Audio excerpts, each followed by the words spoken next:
Mission accomplished. All right, let's check this girl out. We just got home from Ortana, Pennsylvania. I always give a lot of props to the old white farm truck back there. I got to give the little red wagon credit. She does good for only being a little old V6. So this is our new toy, Massey Ferguson 4-row corn planter. I ain't even sure what model it is. I do know it's Massey Ferguson. But yeah, we had to get a little creative on the ride home. The row markers wouldn't stay up in place, and the clip there wouldn't stay where it's supposed to. So we did a little creative engineering, got it to stay in place. At least I was smart enough to remember to take my oil, bring my chainsaw oil with me.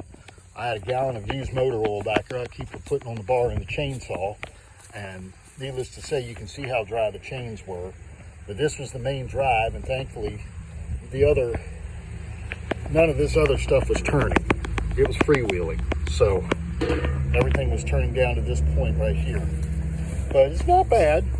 Boxes need a little, the boxes, for what we're going to do with it, it's going to be fine. I mean, it's not perfect by any means, but it's perfectly good enough for us.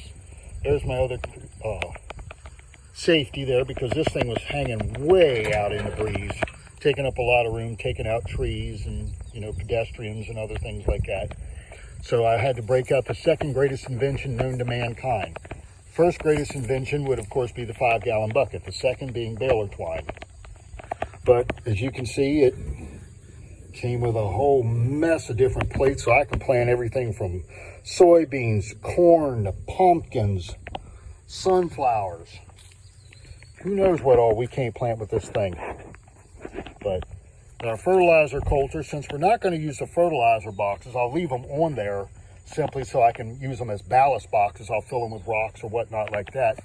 But down here at the bottom, you can see that's our fertilizer coulters. They are going to go the way of the dodo bird. I'm actually going to replace them with a set of no-till coulters off of like a 7,000 John Deere or something like that. Just something that goes in the ground a little better, because this planter is not meant to do no-till. It's actually what they call a conventional tillage planter, and it's just not massive enough. But what I'm going to actually do is make it to where you can run it as a minimum tillage planter, where the ground doesn't have to be, smooth as a brown carpet. It can have a little bit of fluff and stuff and, some lumps in it, and coulters up front will cut that stuff apart and hopefully it make it work. Yeah, it's definitely Massey Ferguson. I have yet to find a data plate on this thing. Give me even a serial number. It's got to be here somewhere.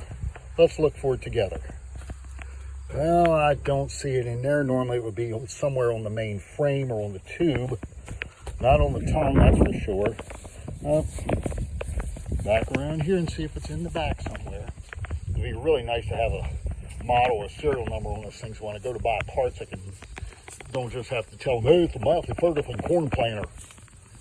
I can't imagine there were that many different models, but hey, I don't see anything on the frame, so I guess we'll just roll with it. It is what it is. Hi, Ringo. But right now I'm going to go in here and give a little red wagon here a much needed break. That was a long ride, because if you know anything about Pennsylvania, around the Ortana, Franklin County, Gettysburg, Route 30 area, we came right down 997, right slap through downtown Waynesboro. So yeah, we made a whole bunch of new friends, I'm sure. But hey, there it is. I'm tickled to death. We got home safe and unscathed. So all's well that ends well. See, the pigs are loving their new little enclosure over here. I have to grab them some chow here before I sit down and eat supper. And we'll roll with it from there. We'll see you guys.